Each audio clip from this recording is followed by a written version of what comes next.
अस्सलाम वालेकुम नाजरीन, this is Mutiba and you are watching RNN podcast. नाजरीन, आज का पॉडकास्ट बहुत ज़्यादा इंपॉर्टेंट है क्योंकि ये आज हम ऐसे टॉपिक पे बात करने वाले हैं जो हर लड़की का प्रॉब्लम है। आजकल लड़कियां फ्रस्ट्रेशन से गुजर रही हैं, हार्मोनल जो है इम्बैलेंस है और सोसाइटी में बहुत ज़्यादा स्ट्रेस हो गया है, जिसकी वजह से ख़वातीन जो हैं बहुत ज़्यादा परेशानी का शिकार हैं। उनको समझ नहीं आ रही होती है कि उनकी हेल्थ के साथ आखिर हो क्या रहा है। उनको लगता है डिप्रेशन है, फ्रस्ट्रेशन है, लेकिन कहीं न कहीं कोई हार्मोनल इम्बैलेंस होता है जिसकी वज़ह से सारे इश्यूज़ होते हैं। और सारे टॉपिक्स पे इन सारे इश्यूज़ पे बात करने के लिए हमारे साथ मौजूद हैं गायनेकोलॉजिस्ट डॉक्टर समीना हक। तो आपको मिलवाते हैं और आपके सारे क्वेश्चंस का आंसर वो देंगी। अस्सलाम वालेकुम। वालेकुम अस्सलाम। कैसी हैं आप? अल्हम्दुलिल्लाह। अच्छा डॉक्टर समीना, आप देखती होंगी इतना ज़्यादा इशू क्रिएट हो गया है सोसाइटी में और स्पेशली लड़कियों की अगर बात करें, लड़कियां फेमस होने के चक्कर में, आगे बढ़ने के चक्कर में सर्जरीज भी करा रही हैं, सब कुछ करा रही हैं, लेकिन डिप्रेस हैं, फ्रस्ट्रेटेड हैं। क्या उनके अंदर कोई हार्मोनल इम्बैलेंस चल रहा है या वैसे ही अब नेचर बन गई हुई है? बहुत ज़्यादा इखलाकी पस्ती आ गई है ठीक है। और हमारे जो ट्रेंड सेटर्स हैं, देखें हुँ। ये एक बहुत स्लो एंड ग्रेजुअल प्रोसेस था और इसमें सोशल मीडिया का बेहद हाथ है। ठीक है। अब वो कहानियाँ जो टीवी के ड्रामों में होती थी जब हुँ। हम बड़े हो रहे थे या हम जवान हो रहे थे, तो हमें ये बता दिया जाता था कि ये ड्रामा आप ज़रूर देख रहे हैं, जी, लेकिन this is not close to reality. जी। एक कहानी की तरह इसको समझें हुँ। और हम समझते थे कि ये this is only for the screen, हुँ। इसमें कोई रियलिटी नहीं है। ठीक है।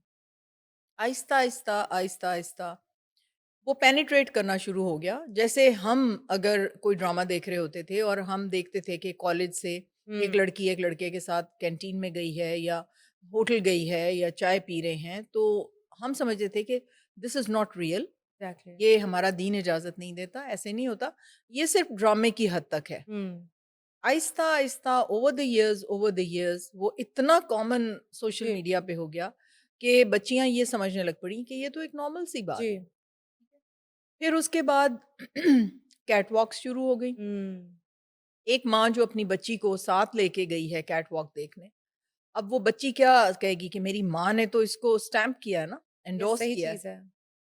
या वो बिल्कुल। घर में बैठी लाउंज में अपने टीवी के ऊपर हुँ। देख रही है, बच्ची साथ बैठी है, छोटा-सा बच्चा भी साथ बैठा है हुँ।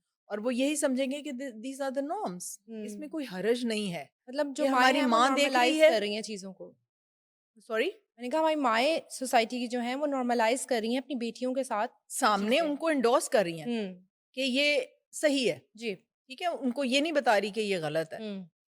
उसके बाद ये आहिस्ता, आहिस्ता, आहिस्ता, आहिस्ता ये सोसाइटी के अंदर घुस गया जी।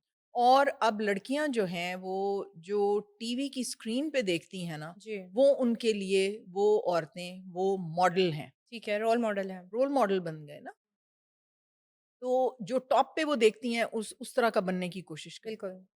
अब पिछले कई डेकेड से हुँ। एक दफ्तर में जो वहाँ का हेड है, हुँ। उसकी सेक्रेटरी के साथ उसका नाजायज़ ताल्लुक वो सही करके दिखा रहे हैं। जी। हमदर्दियाँ ऑडियंस की उनके साथ हैं जी। कि ओहो! इसकी बीवी को ना पता चल हुँ, जाए। हुँ, हुँ, हुँ, ये हुँ, तो हुँ। एक ऐसा सिनेरियो क्रिएट कर दिया जाता है, क्रिएट कर दिया जाता गर्लफ्रेंड है। को जो है वो उनको सही कर। इनोसेंट दिखा रहे हैं ठीक है। और वो जो घर में बैठी उसके बच्चे पाल रही है, उसको वैम्प बना के जी, दिखा जी, जी, दिया। जी। ठीक है? अब वो भी होगा, उन्होंने कहा जी ये तो नॉर्मल बात है। तो ऐसा बंदा ढूँढो हुँ। जो कामयाबी की सतह पे हो, अपनी जवानी पेश करो, अपना उसको लेओर करो, तो ये सोशल मीडिया तो उसको नॉर्मल करके दिखा नॉर्मल रहा है। कर रहा है और जो आपने बात की एक बीवी और बच्चे घर बैठे हैं, हाँ। उस चीज़ को इस तरह जस्टिफ़ाई किया जा रहा है कि बीवी अपना ख़्याल नहीं रखती, गंदी रहती है, तो मर्द फ़िज़िकली अट्रैक्ट नहीं होता है, इसलिए वो बाहर की ख़वातीन से अट्रैक्ट हो रहा है। अगर वो जाके 4 बच्चों में से 2 की खुद ज़िम्मेदारी ले ले, तो हुँ। मर्द उससे भी ज़्यादा गंदा हो जाएगा, सही। है ना? उसके जी। ऊपर डाल-डूल के हुँ। और वो आराम से बैठा हुआ है। अकाउंटेबिलिटी तो एक-एक चीज़ की एक दिन तो आना है, जी, अकाउंटेबिलिटी तो होनी है, बिल्कुल। ठीक है? फिर क्या करेंगे? फिर क्या करेंगे? बिल्कुल ऐसे ही है। कब्र में जाना और कब्र से फिर रिसरेक्शन होनी है, रिसरेक्शन के बाद एक डे ऑफ जजमेंट आना है। या फिर क्या करेंगे? वो तो होना है, बिल्कुल। लोग भूले बैठे हुए हैं। जी, तो एक-एक बात का हिसाब लिया जी। जाएगा उससे। तो बात ये है कि ये रोल मॉडल्स जो हैं, ये बड़े गलत किस्म के हमारी बच्चियों हुँ। के बन गए हैं और वो बन गए हैं जो ये ड्रामे में दिखाते हैं। फिर एक नाजायज़ बच्चा हुँ। पैदा हो रहा है, वो प्रेग्नेंट हो गई है, ये हो गई है, ये एक आम सी बात है। बिल्कुल। आजकल एक ड्रामा चल रहा है, वो एक हॉस्पिटल के बारे में। जी, जी, जी, वहाँ जी। उनका जो बड़ा लड़का है, वो एक गर्लफ्रेंड के साथ उसकी औलाद हो गई है, हुँ, हुँ, हुँ, हुँ। हो रही है। मतलब जी, वो जी, जी। एक नाजायज़ बच्चा पेट में उसकी है। गर्लफ्रेंड का है। उसकी अपनी बीवी बच्चा पैदा नहीं कर सकती। हुँ। अब उसको वो जस्टिफ़ाई कर रहे हैं कि ये इस गर्लफ्रेंड में से जो बच्चा निकलेगा, चलो इसका बच्चा हो जाएगा हुँ। ना। वो इसकी लीगल वाइफ़ है, मनकूआ है, जी, और दूसरी वाली से बच्चा हो रहा है। हमदर्दियाँ ऑडियंस की उसकी तरफ चली गईं। ठीक है। मतलब उस हमारे जो बच्चे की तरफ, ड्रामाज़ और हैं हाँ, हुँ, और ये कोई नहीं समझ रहा कि ये ज़िना की पैदावार है, जी, ये एक हराम की औलाद है, ये जी। बास्टर्ड है, इन चीज़ों को जिसको पैदा नॉर्मलाइज़ कर रहे नहीं हैं। करना चाहिए। और ये मीडिया उसको बिल्कुल अच्छा दिखा रहा है कि और भई इस हद तक चीज़ें हो गई हुई हैं कि अब जो पहले होता था ना कि लड़की 18-20 साल में जाके उसको अलाउ होता था कि अपनी जो लड़कियाँ दोस्त हैं उनके साथ कहीं बाहर बैठ के खाना खा ले। लेकिन अब जैसे ही बच्चियाँ 13-14 इयर्स की होती हैं, वो बाल भी कलर करा रही हैं, नेल्स हैं, बॉयफ्रेंड्स हैं, जा रही हैं और पेरेंट्स को इन चीज़ों का सारा इल्म है। और जब अगर बॉयफ्रेंड है तो फिज़िकल रिलेशन भी होगा। इसमें तो कोई बात ही नहीं है कि फिज़िकल रिलेशन नहीं होगा, तो पेरेंट्स ओके हैं इन सारी चीज़ों के साथ। क्या आपके पास इस तरह की लड़कियाँ आती हैं जो आप समझती हैं कि एज बहुत छोटी है लेकिन वो इन कामों में हैं? देखो, मेरे पास एक डॉक्टर काम करती थी। जी। अब जिस ज़माने की मैं बात कर रही हूँ या जिस फैमिली से हम बिलॉन्ग करते हैं, उनकी हुँ। तो इक़्तिदार बड़ी स्ट्रॉन्ग है, दीनी इक़्तिदार। हुँ। ठीक है? तो मेरे साथ वो बच्ची बैठी हुई बात कर रही, तो शी टोल्ड मी कि जी मैंने तो जी एक अबॉर्शन करवाया हुआ है। ओह! मैंने कहा आज मुझे बता दिया, किसी और को ना हाँ, बताना बताना। प्लीज़। नहीं मैडम, आप पे तो मैं ट्रस्ट करती हूँ। मैंने कहा तुम कैसे मेरे ऊपर ट्रस्ट करती हो? वो फलाँ लड़का है, वो तो जी मुझे मरी ले गया, हुँ। और मेडिकल कॉलेज के दोनों स्टूडेंट्स, ओके। मेडिकल कॉलेज की हुँ। First year. तो मेरी आँखें जब फटी की फटी रह गई ना, तो मुझे कहती है मैडम आप इस तरह क्यों बिहेव कर रही हैं? आपको नहीं पता? ओह! कहती है आपको नहीं पता? हुँ। ये तो फर्स्ट ईयर में ही कपल्स बन जाते हैं। व्हाट? मैडम आप किस दुनिया में रहती हैं? ओके। ये तो पहली फर्स्ट ईयर में ही कपल्स बन जाते हैं, और हार्डली ऐसी कोई लड़की होगी या लड़का होगा जो, कहती है होती हैं, उनमें भी परसेंटेज होती है हुँ। ऐसी लड़कियां जो नहीं दीनी, ये नहीं कि लेबल सिर्फ जी, दीनी, जी। उनकी प्रैक्टिकली फ़ॉलो प्रॉपर करती हैं। तरबियत की होती है अच्छे माँ बाप ने। हुँ। ठीक है ना, कि इसकी अकाउंटेबिलिटी होनी है, ये हमारा दीन इजाजत नहीं देता। वो दीन पे चलते हुए मना करती हैं। ये नहीं कि वो खुश शक्ल नहीं जी, होती जी। और कोई उनको मतलब हुँ। कोई होती है कि दे कांट डू इट, हुँ। वो रिस्ट्रेंट करती हैं अपने आप को। तो उसने कहा जी ज़्यादातर यही हो रहा है। मैंने कहा अच्छा फिर व्हाट हैपेंड? तो कहती है जी कोई अच्छा डॉक्टर तो नहीं कर रहा था, तो फिर हम वो फलां-फलां जगह पे पता नहीं कहाँ मुझे वो लड़का ले गया। मैंने कहा तुम्हें पता है कि तुम मर सकती थी? हुँ। You could have died. दैट वो अगर कोई इस किस्म का क्लिनिक था तो जी। वहाँ तो तुम्हारी डेथ भी हो सकती थी, इतनी इन्फेक्शन हो सकती थी। उनके लिए नॉर्मल है, पीछे भी हमने ये केस देखा, एक लड़का जो है अपनी गर्लफ्रेंड को लेके गया अबॉर्ट करवाने के लिए, लड़की की डेथ हो गई। तो जो ये कर जाती हैं, ये प्रोसीजर कर जाती हैं, उनको लगता है किसी को नहीं पता चलेगा। शादी के बाद उनको क्या प्रॉब्लम्स फेस करने को मिलती हैं? पहली बात तो ये है कि मेरे पास तो नहीं आती, क्योंकि हुँ। मेरी रेपुटेशन ऐसी है कि ठीक है, डाँट पड़ेगी आगे से उनको मतलब पता मैं है। रिफ्यूज़ कर जी, दूँगी, मोहब्बत से रिफ्यूज़ कर दूँगी, मैंने ठीक है। क्यों डाँटना है? हुँ। डाँटना तो उनके माँ-बाप को चाहिए था ना जब टाइम था। मेरी डाँट का उसके ऊपर क्या? जी। मैं बड़ी मोहब्बत से उसको, बड़े प्यार से, हुँ। प्यार करके उसको कहती हूँ कि बेटे ये आपने अपने लिए रास्ता चूज़ कर लिया, it's your choice, hmm. Your and your parents choice. मैं तुम्हें इस वक़्त तो कुछ नहीं कह सकती, लेकिन बेटे मैंने तो अपने अल्लाह को जवाब जी, जी, देना है। जी। करने वाला, कराने वाला दोनों ही वहाँ उस दिन सज़ा के सही। हकदार होंगे ना। जी। आई एम सॉरी, मैं तो नहीं। एक डॉक्टर साहिबा ने इस पे बहुत ज़्यादा, हमारी प्रोफ़ेसर थीं, उन्होंने इसके ऊपर बहुत एतराज़ किया कि आप क्यों नहीं करना चाहती? ओके। तो मैंने उनको बताया, तो उन्होंने रीज़न ये दी कि देखें ये यंग बच्चियाँ जाके मरती हैं, तो अगर हम कर देंगे तो ये मरेगी नहीं। ओके। तो इन्होंने करवाना तो है। इन्होंने करवाना तो है। मैंने कहा मेरे अल्लाह को नहीं पता? हुँ। वो मुझे टेस्ट कर रहा है, ये शैतान के हुँ। वसवसे कानों में है जी। कि ये कहीं और से करा देगी, तो ये मर जाएगी इसलिए तुम हुँ, कर दो। जी, भाई मैं क्यों करूँ? अल्लाह को सही, नहीं पता? अल्लाह का तो 70 माओं का प्यार है उसके बिल्कुल। साथ। क्या अल्लाह इज़ हुँ, टेस्टिंग मी। उसने उसको ज़िंदगी देनी है, मौत देनी है, मेरे मेरे लिए थोड़ी है। मेरे लिए तो वो टेस्ट है कि अल्लाह ने मुझे मना किया हुआ है, मैंने तो नहीं करना, जी, ठीक है ना? तो ये तो पहली बात तो ये है। दूसरी ये है कि जो प्रॉपर्ली ट्रेन्ड डॉक्टर्स हैं, वो हमारे जो मेडिकल कॉलेजेस में आप जाएँ ना तो शुरू में जो एडमिशन होते हैं, हुँ, जो कमिटेड नहीं होती, वो झड़ती जाती हैं। ठीक फाइनल है, ईयर तक पहुँचते-पहुँचते वो एक कमिटेड लॉट होता है, ओके, जिसमें से कि हार्डली कोई 1% होती होगी, जो कमिटेड नहीं होगी और वो पहुँच गई इतना वहाँ तक। करेंगे, बाकी जो फेलोशिप करके जो कंसल्टेंट के लेवल पे पहुँचती हैं, वो हुँ, कमिटेड ऑनेस्ट औरतें होती ठीक हैं, है, ठीक है? तो इस तरह के लोग तो उनको कैटर नहीं करेंगे। तो फिर वो छोटे-मोटे क्लिनिक्स पे जाएँगी, वहाँ उनके आइंदा शायद बच्चा ही ना हो, ओके, इतना प्रॉब्लम हो जाता है। होती हैं ये चीज़ें, कोर्स इनफर्टिलिटी हो सकती है, ओके। गंदे औज़ार, पेट में पस, मौत वाक़ई हो सकती है, ट्यूबें बंद हो गईं और बहुत कुछ हो गया। अच्छा, एक साइड पे हमने ख़वातीन की तो बात कर ली, क्या मर्द जो ये हरकतें करते हैं, हुँ, उनको कोई हुँ। फ़र्क नहीं पड़ता? वो अगर प्रोस्टिट्यूट्स के पास जाते हैं ना, हुँ, तो सारी उम्र का अज़ाब उनके गले पड़ जाता है। क्योंकि उधर उनको मल्टीपल इन्फेक्शंस होती हैं। ओके, इन्फेक्शन से क्या होता है कि उनका प्रोस्टेट अफेक्ट होता है, ब्लैडर अफेक्ट होता है और सबसे वर्स्ट ये है कि जो हुँ, आखिरी पार्ट यूरिन करने वाला है ना, उसमें इन्फेक्शन होके हुँ, यूरेथ्राइटिस के बाद यूरेथ्रा क्लोज हो जाता है, ओके, ओके, फाइब्रोसिस हो जाती है। अब वहाँ की एपिथेलियम इतनी नाजुक है कि हम उसको जितना मर्जी डायलेट हुँ, करके छोड़ दें या कुछ करें, वो फिर जुड़ जाता है। ठीक है, तो मल्टीपल टाइम जाके उनको यूरेथ्रल डायलिटेशन करवानी पड़ती है ठीक है। और एक अजाब में वो पड़ जाते हैं सारी उम्र के लिए। मतलब उनको भी फ़िज़िकली इफ़ेक्ट होता है? हाँ, अगर गंदी-मंदी हुँ, औरतों के पास जो किसी के पास भी मल्टीपल जा रहे हैं।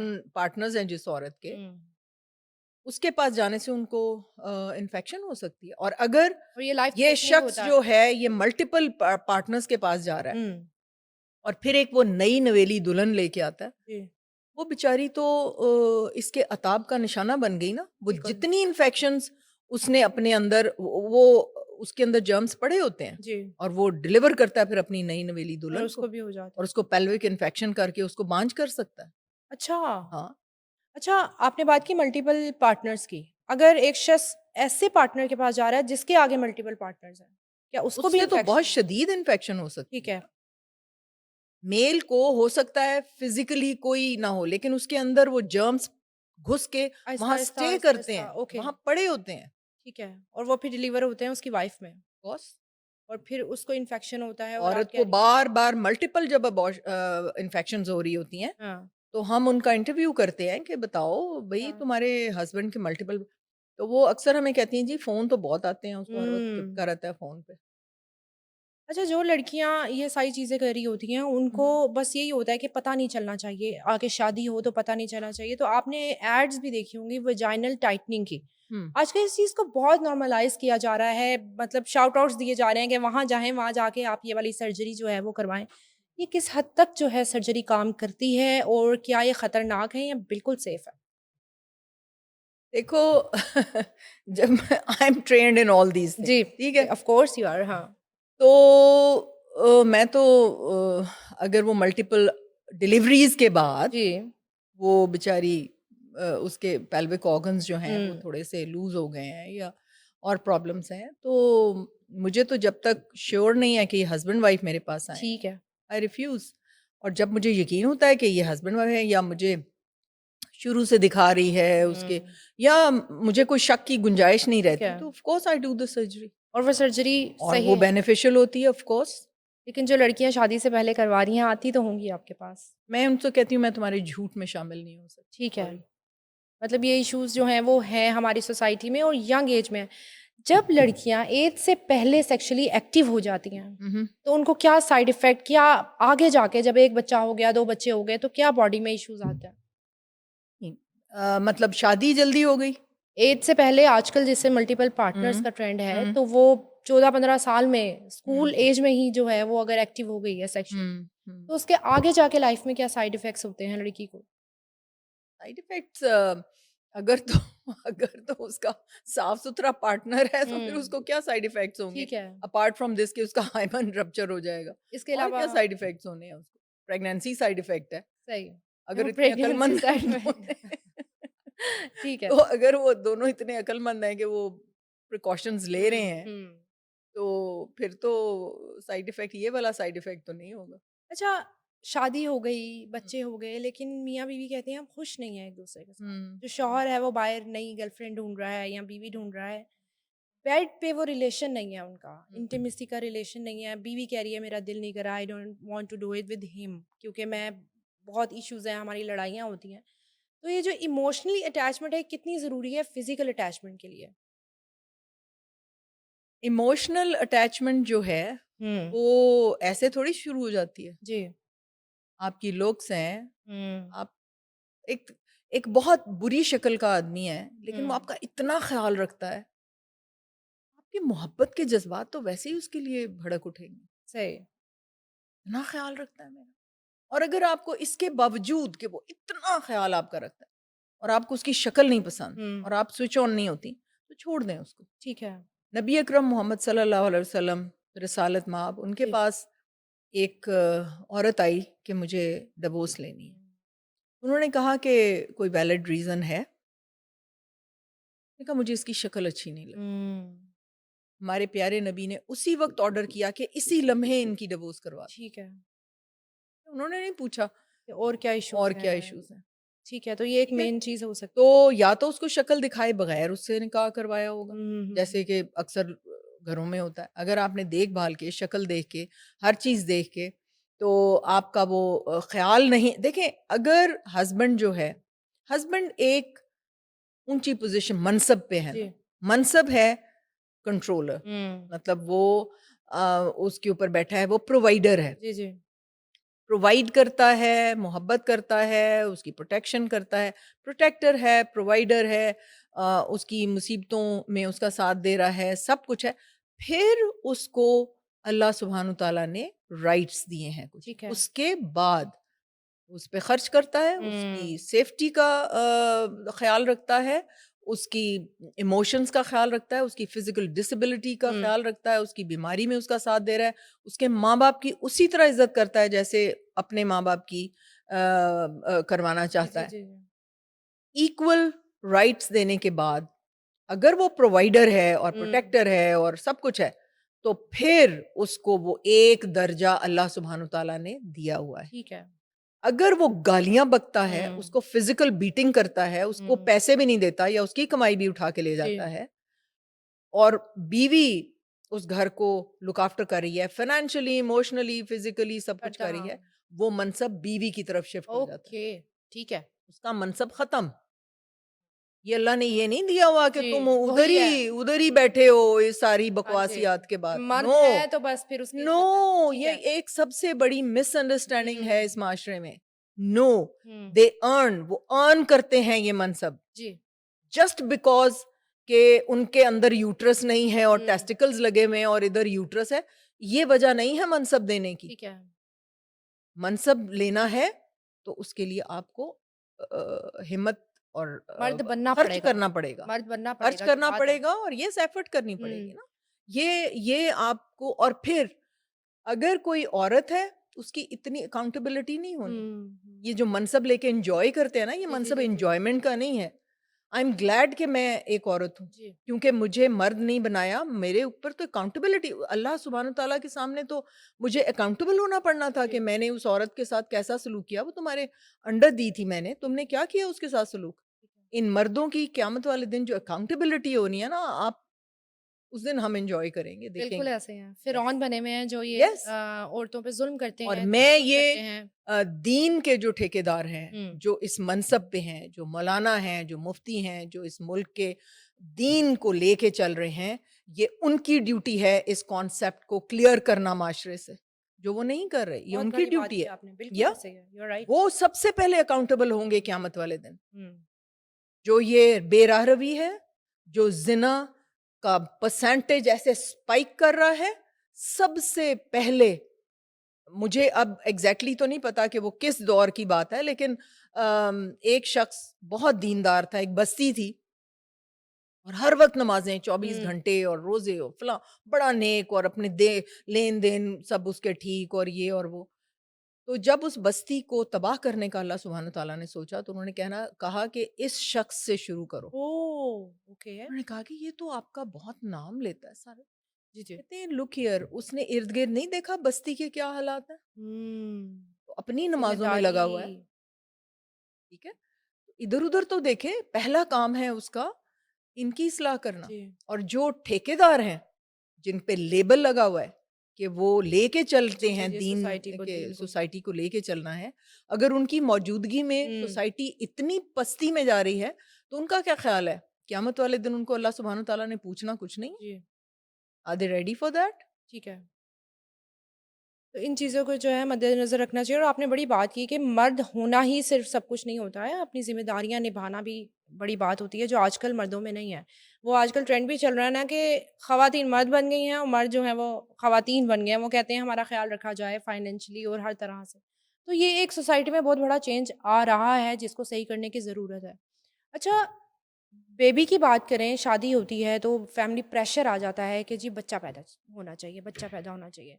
टेस्ट होते हैं, शादी का 1-2 महीना गुज़रा है तो टेस्ट होना शुरू हो जाते हैं। मियाँ-बीवी दोनों में सब कुछ ठीक है, बच्चा पैदा नहीं हो रहा, वो पीरों के पास जा रहे हैं। एस्ट्रोलॉजर का बड़ा ट्रेंड आ गया है, जो एस्ट्रोलॉजिस्ट हैं, ये ऐसे लाइनें बना के इस डेट को आपने जो है वो ट्राई करना है या ये करना है और वो उस पे चल पड़े हैं। कपल्स जो हैं, वो डॉक्टर्स को उन्होंने छोड़ दिया है और वो इस ट्रैक पे चल पड़े हैं। तो आपको ये किस हद तक ठीक लगता है?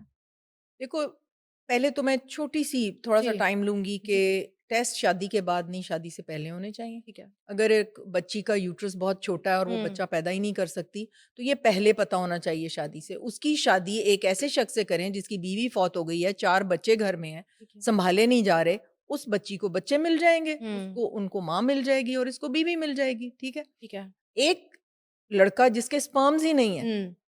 वो एक पूरी घराने को तबाह-ओ-बर्बाद कर देगा। जी।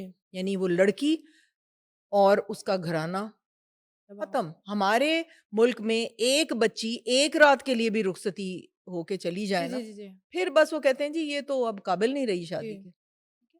और उसके लिए इंतहाई मुश्किलात। वो पता चल गया कि इसका एज़ोस्पर्मिया है। अव्वल तो लड़कियों के ऊपर इतना इमोशनल प्रेशर है हुँ। कि वो किसी को बताती ही नहीं है, ठीक है? और उसके अलावा ख़ावंद का प्रेशर होता है, ख़ावंद ने चेक करा लिया होता है, हुँ। उसको पता होता है एज़ोस्पर्मिया को। वो तो टेस्ट ही नहीं कराता, वो बताता है जी मैंने टेस्ट कराया था, मैं मैं तो ठीक हूँ। ठीक हूँ, हुँ। मैंने तो नहीं कराना।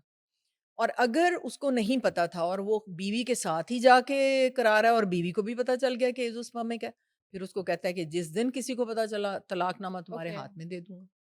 वो पता नहीं किस लड़की प्रेशर उससे के हाथ डरती रहती है। उससे डरती रहती हैं, किसी को नहीं बताती। हुँ। अब बात ये है कि ये अगर पहले से करा ले, तो किसी ऐसी बच्ची से शादी कर ले जिसके बच्चे हैं, ख़ावंद फ़ौत जी, हो जी, गया है, जी। उसको बच्चे मिल जाएँगे। तरीका तो यही है, खुद ठीक ही है। जाके करा ले। लड़की के पेरेंट्स जाके उसका अल्ट्रासाउंड हुँ। करा लें। ठीक है। तो ये सारा कुछ पहले होना चाहिए। मौरूसी बीमारियाँ, हुँ। अल्ट्रासाउंड, सीमन एनालिसिस ये सब कुछ पहले होना ठीक चाहिए। है। मैं इतनी खुश हूँ मुतीबा कि जी। मेरे इन पॉडकास्ट की वजह से ख़वातीन अपनी बच्चियों को ला रही हैं हुँ। अल्ट्रासाउंड के लिए, उनका चेक करा रही हैं कि अच्छा, हम हाँ ठीक है, और नॉर्मलाइज़ हो रही हैं चीज़ें। यस ये समझ आ रही है अवाम को। ठीक है। पहले किसी ने इसके मुतालिक बात ही नहीं की थी। हुँ। वो सीमन एनालिसिस एक बच्चे का 0 स्पर्म निकला, वो अपने बेटे को ले आई 15 साला को अरे! कि मैडम आप ओके। बताएँ आपने कहा था अब क्या करें? हुँ। ओके, तो देखो ना ये कितनी अच्छी बात हुई कि बिल्कुल। बजाय इसके कि उस लड़के को शादी करके और फिर एक हुँ। तबाह करके घराने को और एक बच्ची का फिर आ फ्यूचर गई हैं, तबाह हाँ। करके और फिर आए। तो ये बड़ी अच्छी बात है। अब आपने ये कहा कि शादी हो गई, टेस्टों की, ये जो प्रेशर है ना कि बच्चा हुँ। होना चाहिए, ये बहुत अच्छी बात है ओके, अच्छी कि बात है। हाँ, कि टेस्ट तो हो ना पहले। जी। टेस्ट हो जाएँ, दोनों के टेस्ट हो जाएँ, बजाए इसके कि 3 साल बाद और 4 साल हुँ। बाद पता लगे कि ये तो एज़ोस्पर्मिक है। पहले ही पता चल जाए, जी, अव्वल तो शादी से पहले, नहीं तो फ़ौरन। फ़ौरन बाद। उसके बाद अगर सब कुछ ठीक है हुँ। और फिर किसी कंसल्टेंट के पास हुँ, हुँ, चले जाएँ। हुँ। इसके अलावा ये जो फ़ॉर्च्यून टेलिंग और ये सारा कुछ है, जी आपके बच्चे पीर हैं कि बाबा नहीं एंड हैं एवरीथिंग। और ये पता नहीं कौन-सा प्लैनेट किधर आ जाएगा हुँ। और फलाँ ये हो जाएगा तो आपका फ़ायदा हो जाएगा। और ये फॉर्च्यून टेलिंग, और जैसे वो इस्तिखारा एक चैनल पे, जी, जी। वो जी हम आपका इस्तिखारा करके देंगे। ओके। देखें कितना वो चैनल जो है हुँ। वो गुनाह ले रहा है अपने सर के ऊपर, जी हमें बताएं और हम आपको इस्तिखारा करके इसका रिजल्ट बताते हैं। इस्तिखारा क्या है? ये मिसअंडरस्टैंडिंग तो दूर करें। जी। इस्तिखारा ये है कि आप अपने मालिक से, अपने बनाने वाले से, अपनी हुँ। तख्लीक करने वाले से आप पूछ रहे हैं, दो नफल पढ़ के उसकी तारीफ करके उसको कह रहे हैं कि मैं दो राहे में फंस गया हूँ, मुझे बताएं मैं क्या करूं। ठीक है। आप दुआ माँगते हैं, जी। और इसमें ये नहीं है कि आपको कोई ख़्वाब आएगा या ठीक है। आपको कुछ और हो जाएगा। आपको अल्लाह सुब्हान व तआला आपकी फीलिंग्स ऐसे कर देंगे कि आप एक रास्ते से हट ही जाएँगे। ठीक है। मैंने एक दफ़ा किसी पे केस करना था, मैं एडमेंट थी कि ये तो मैंने करना ही करना है। जी। मेरा दिल कहे कि मैंने करना है, दिमाग कहे कि नहीं छोड़ो परे करना। क्या करना है। मैंने कहा कि नहीं, इस्तिखारा तो मैं ऐसे ही जी, कर जी, रही जी। हूँ, करना तो मैंने है। ठीक है। ठीक है? तो मैंने रात को 2 नफ़ल पढ़े और अल्लाह सुब्हान व तआला से दुआ माँगी कि या अल्लाह मुझे सही तरह गाइड कर दे कि मैं जी। क्या करूँ कर। यकीन करो मुतीबा कि रात को जो मैं 110% श्योर थी कि ये इस्तिखारा तो मैं ऐसे ही कर रही हूँ, मैंने करना करना तो है। है, हुँ। मेरे ज़हन से ही निकल गया कि मैंने ठीक करना है। है। दिस इज़ इस्तिखारा। वो रास्ता खुद ही बन जाता है। अल्लाह सुब्हान व तआला से खुद, और वो शख्स हुँ। खुद करेगा, ये हाँ। चैनल के ऊपर नहीं इस्तिखारा ठीक करा है। सकते आप किसी ठीक से। है। तो ये इस्तिखारा खुद करें हुँ। कि क्या करना है, मैं दो राहें में फंस गई हूँ, अब ठीक है। बताइए कि मैंने क्या करना है। फिर वो जो फॉर्च्यून टेलिंग है या जो इस तरह आप जिस वो चैनल जी। करते हैं, इतना ज़्यादा ये चैनल्स इसको प्रमोट कर जी। रहे हैं हर जगह। वो जी आप, अच्छा फिर नया ट्रेंड ये निकला है कि वो जो फॉर्च्यून टेलर्स और वो सारे ना, अपने आप को ऑथेंटिक बनाने के लिए हुँ। फिर पुरानी वर्सेस दे देते ओके। हैं कि जी ये इसका विर्द करें, ये इसकी 3 तस्बीहां पढ़ें, इसको वो उसके साथ जब अटैच लिंक करते हैं कर ना, तो देते हैं। लोगों को ये यकीन आने में आसानी हो जाती है कि ये तो अल्लाह हुँ, का हुँ, नाम हुँ, हुँ, बता रहा है, ये हुँ। तो कुछ और नहीं बता ठीक रहा। है। फॉर्च्यून टेलिंग अगर आप करेंगे या आप हाथ देखेंगे या कुछ, डेफिनेटली ये एक आर्ट, ये एक साइंस है। जी। और अल्लाह सुब्हान तआला ने मना किया है। जी। नबी अकरम रिसालत माब मोहम्मद सल्लल्लाहु अलैहि वसल्लम ने कहा कि 40 दिन की नमाज़ें आपकी कबूल ही नहीं होंगी अगर आप ओके। जाके अपना हाथ दिखाएँगे अब। ठीक है। तो ये इस चीज़ से उसको निकाल दें प्लीज़। पान से और ये जो सारे ज़ायचे और ये सारा कुछ, ये हमारी जो मुसलमान कौम है ना, हुँ। इसके ऊपर अल्लाह सुब्हान तआला का सख्त इम्तिहान है कि देखूँ कौन जी। इनके पीछे चलता है और कौन नहीं। कुरान में ज़िक्र है कि एक बस्ती थी, उसमें 2 फ़रिश्ते अल्लाह सुब्हान तआला ने मुसल्लत किए, जो मियाँ और बीवी के ताल्लुकात में रख़ना डालने का एक गुर बताते थे, जादू सिखाते थे। ठीक है। लेकिन वो साथ ही साथ लोगों को ये कहते थे कि हम आपके लिए इम्तिहान, हमें अल्लाह ने भेजा है, लेकिन ये इस बस्ती पे इम्तिहान है, ठीक मत है। सीखो। ठीक है। वो फिर भी सीखते थे। सही। और ये टेस्ट था उन लोगों के हुँ। लिए, एक बहुत सख्त इम्तिहान था कि देखूँ जी। मेरा कहना कौन मानता है। जी। तो ये जो आजकल ये सारी चीज़ें हैं ना, हुँ। ये हमें हमारे ऊपर बड़े सख्त, हमारी हमारी जो कौम है उसके जी। ऊपर टेस्ट आए हुए हैं, ठीक है। हमारे ऊपर इम्तिहान है, लेकिन इसके ऊपर हम चल रहे हैं। तो ये जैसे आपने बात की कि मेडिकल ट्रीटमेंट्स तो चलें हो रही हैं, साथ-साथ ये भी ये भी बड़ा चल कुछ हो रहा रहा है। है। तो मैं तो इसको बिल्कुल फ़ेवर नहीं ऑथेंटिक नहीं करूँगी। समझती हैं आप। आप अल्लाह का नाम लीजिए, आप तहज्जुद के वक़्त अल्लाह सुब्हान तआला कॉलें खुद उठा रहे होते हैं, डायरेक्ट डायलिंग हो रही होती है, जी। ठीक है? आपने टेलीफ़ोन ऐसे ही है जैसे अल्लाह सुब्हान तआला एक लाइन के दूसरी तरफ हैं और आप उनसे रिक्वेस्ट कर रहे हैं। जी, जी। तो मैंने पहले भी एक पॉडकास्ट में कहा कि अगर आपको किसी चीज़ की ज़रूरत है और आप तहज्जुद में उसकी दुआ नहीं माँग रहे, हुँ। तो इसका मतलब है आपको ज़रूरत ही नहीं है, ओके, ठीक है। ठीक है? वो इतना निशाने पे आप जाती कह है। रहे हैं डायरेक्ट कनेक्ट करें और अल्लाह डायरेक्ट से कनेक्ट, माँगे आपको अल्लाह ज़रूर से माँगे, मिलेगा। बिल्कुल। बिल्कुल ऐसे ही है। अच्छा सोसाइटी की नॉर्म्स, वैल्यूज़ टोटल ना शिफ्ट हो गई हुई हैं और विदिन 10 इयर्स हम देखते हैं। पहले विदिन अ ये थी डेकेड, हाँ। बहुत चेंज थी चीज़ें। ये इन 10 इयर्स में सब कुछ बदल गया है। मुझे मुझे अफ़सोस भी होता है ये कहते हुए कि लड़कियों ने ना अपना अपना एक टारगेट बना लिया हुआ है कि मैंने इसको शुगर डैडी बनाना है। मैंने इससे इतनी अमाउंट निकलवानी है। हाँ, मुझे फ़िज़िकली इसको अपने आप को आगे पेश करना पड़ा है, इट्स ओके। कुछ टाइम के लिए है, मैं सेटल तो हो जाऊँगी ना, मेरा घर, गाड़ी ये सब कुछ बन जाएगा। इस थॉट के बारे में आपका क्या ख़्याल है? पता नहीं किस घर की पैदावार हैं ये लड़कियाँ, हुँ। किस घराने की ये पैदावार है। इनके माँ-बाप सोए हुए हैं कि मर गए हैं, मुझे नहीं पता। उनको अपना ये नहीं पता कि कब्र में ये जो बाकियात छोड़ के जा रहे हैं, इनके जो गुनाह हैं वो भी कब्र में अंधेरा करेंगे या कब्र को तंग करेंगे या कब्र की गर्मी में जी, वो इज़ाफ़ा करेंगे। This is going to happen. जी, मैं बार-बार ये याद जी, दिला रही हूँ कि this is going to happen, बिल्कुल। ठीक है? आपकी औलाद जो ज़िंदा दुनिया में आप छोड़ के जा रहे हैं, वो क्या करती हैं, जिसके रिस्पॉन्सिबल आप थे, वो कब्र में भी आपको पहुँचती रहेंगी। तो पस्ती है ना, किरदार की पस्ती है। आप में उतने गट्स ही नहीं है कि आप खुद अपने ज़ोरे बाज़ू से अपना करियर बनाएँ। अच्छा, जब लड़कियाँ रास्ता चूज़ करती हैं हुँ, और इश्यूज़ तो होते हैं और वो हुँ, गायनाकोलॉजिस्ट के पास जाती हैं। हुँ। अगर वो डॉक्टर से झूठ बोल रही हैं, we are not sexually active, we are not doing it, क्या आप लोगों को पता चल जाता है? बस 1 मिनट में। अच्छा, लेकिन आप चुप हो जाते हो कि भई नहीं बता रही है बच्ची। अम, अव्वल तो वो एग्ज़ामिन ही नहीं कराएगी अपने ओके, आप को। एग्ज़ामिन हो गया तो फिर तो क्लियर हो जाता है बस कि आपको पता है पता चल कि व्हाट जाता है। Is happening. अच्छा, एक केस चल रहा है मोमना इकबाल का और हुँ, साकिब चद्दर का। हुँ, हुँ, मोमना इकबाल गर्लफ्रेंड थी साकिब चद्दर की और हुँ, वो उनके साथ काफ़ी अरसे से चल रही थी। वो उनको करोड़ों रुपए के गिफ्ट्स दे रहे थे। सब कुछ सेटल था। फिर बीच में मोमना इकबाल ने उनका एक रिश्ता आया और वो शादी करने का सोचा। तब तक उनका ब्रेकअप हो चुका था।